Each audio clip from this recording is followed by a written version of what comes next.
L'affaire du cardinal Blaise Cupich de Chicago a suscité un large débat parmi les catholiques et a attiré l'attention des médias catholiques du monde entier. Lors d'une récente participation à un événement majeur, Cupich a été observé en train de ne pas mentionner le nom de Jésus-Christ dans son discours, a caché son crucifix pectoral sous sa veste et a adopté un langage plus inclusif et générique. Ce comportement a suscité des critiques, car beaucoup ont vu dans son choix de cacher les symboles religieux et de ne pas faire référence explicite au Christ une forme de peur ou un désir de plaire à un public qui n'était pas nécessairement catholique.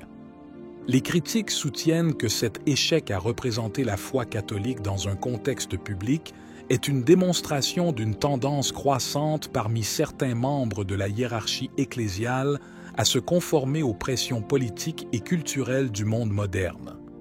Cette attitude, définie par certains comme une soumission à la sécularisation, a été comparée à une trahison des principes fondamentaux de la foi chrétienne.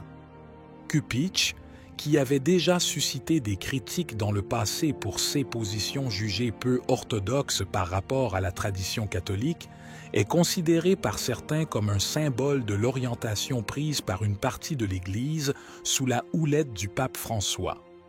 Ce phénomène, connu sous le nom de « théologie en robe transparente », tend à diluer les distinctions entre les questions spirituelles et les problèmes sociaux, confondant les priorités théologiques et morales.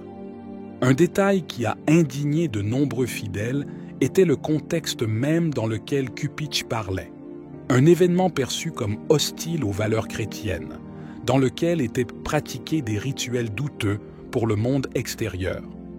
Les critiques se sont concentrées sur l'apparent acquiescement du cardinal devant un auditoire peu favorable à la foi catholique et beaucoup y ont vu un signe de faiblesse spirituelle et un manque de courage pour défendre ouvertement la foi.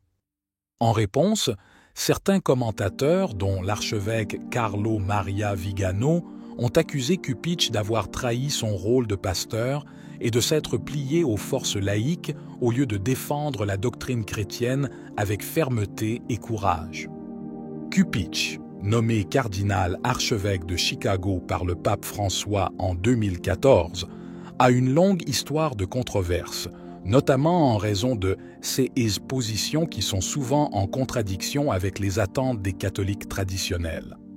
Avant Chicago, il était évêque de Spokane, Washington, et de Rapid City, Dakota du Sud, où il acquit une réputation d'opposant à la messe tridentine. Dans le passé, Cupich avait même bloqué l'accès à l'Église aux fidèles qui souhaitaient célébrer le Triduum pascal avec la messe latine traditionnelle, affirmant qu'il était nécessaire de promouvoir l'unité dans l'Église catholique à travers une célébration liturgique unique et moderne. Cette approche, pour beaucoup, semble refléter une stratégie de dialogue et de compromis qui a caractérisé sa carrière. Cupich est considéré comme un partisan du dialogue œcuménique, un concept cher au pape François, qui favorise l'inclusion et la compréhension mutuelle entre les différentes confessions et cultures.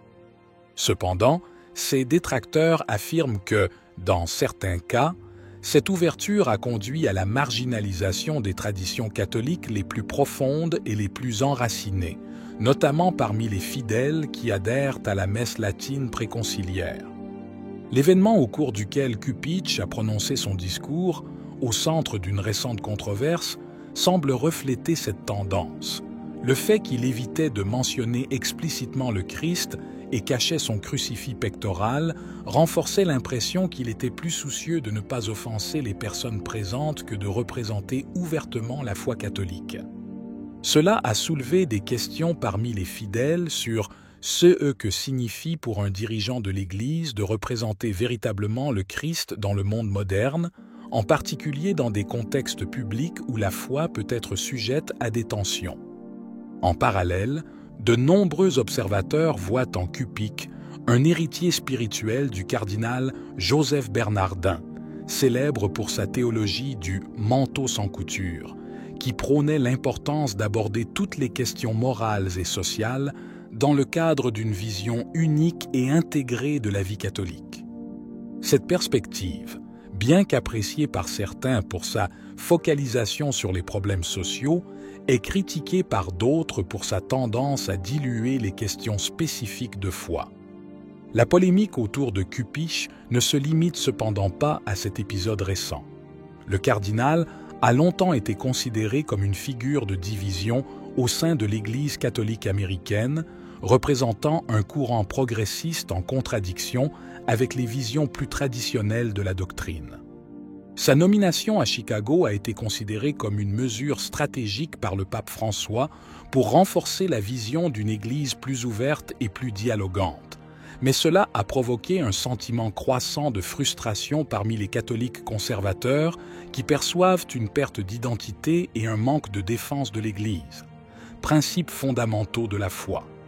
L'un des épisodes les plus controversés de sa carrière reste celui de la limitation des célébrations de la messe latine dans le diocèse de Spokane.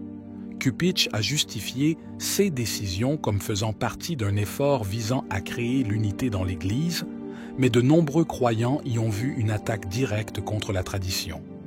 Cette même approche semble avoir refait surface dans sa gestion des événements liturgiques et des situations pastorales dans le diocèse de Chicago, où il a encore montré une préférence pour une intégration qui, selon les critiques, sacrifie trop la tradition catholique. Le climat culturel et politique actuel a rendu ces questions encore plus sensibles. La position de Cupich est considérée par certains comme un abandon des batailles centrales pour la défense de la moralité catholique, notamment sur des questions telles que l'avortement, la famille et le rôle de la religion dans la sphère publique. Le terme « moderniste » est souvent utilisé par ses détracteurs pour qualifier sa théologie, axée sur une adaptation de l'Église au monde contemporain. Cette adaptation ne se fait cependant pas sans tension. Si, d'un côté, nous essayons de maintenir la pertinence de l'Église dans un monde de plus en plus sécularisé, nous risquons, de l'autre, de perdre de vue les racines profondes de la foi catholique et de confondre l'ouverture sur le monde avec un véritable compromis sur des questions essentielles. Valeurs. Dans le contexte actuel, de nombreux catholiques considèrent des personnalités comme Cupich non pas comme des défenseurs de la foi, mais comme les protagonistes d'une sorte de sécularisation au sein de l'Église elle-même. L'absence de symboles religieux évidents lors de son récent discours est considérée comme un symptôme de cette tendance et l'insistance sur le dialogue est perçue comme un abandon d'un témoignage public et courageux de la foi catholique. En outre, la position de Cupich soulevait des questions fondamentales sur le rôle des évêques et des cardinaux dans le monde moderne. L'Église catholique a toujours considéré son clergé comme des bergers qui doivent guider le troupeau dans la foi, défendant la doctrine et proclamant fermement le message du Christ, même face à l'hostilité du monde laïque. Cependant, la stratégie de Cupich et d'autres prélats progressistes semble privilégier le dialogue et la conciliation plutôt que la confrontation directe avec les défis moraux et spirituels de la société contemporaine. Cette stratégie s'inscrit dans un débat plus large impliquant l'Église au niveau mondial. D'un côté, il y a ceux qui soutiennent que l'Église doit s'adapter à son époque en trouvant de nouvelles formes d'évangélisation qui parlent au cœur des gens d'aujourd'hui. D'un autre côté, certains craignent que cette approche conduise à une érosion des valeurs traditionnelles et de la clarté doctrinale. Le chaos de Cupich est emblématique de cette tension. Les critiques de Cupich ne portent pas seulement sur le contenu de son message, mais aussi sur la manière dont il est communiqué. Cette crise est aggravée par le fait que, ces dernières années, l'Église a dû faire face à de nombreux scandales internes qui ont miné la confiance des fidèles dans la hiérarchie ecclésiastique. L'approche de Cupich à la tête du diocèse de Chicago semble refléter une vision du rôle de l'Église comme agent de changement social plutôt que comme défenseur de la vérité divine.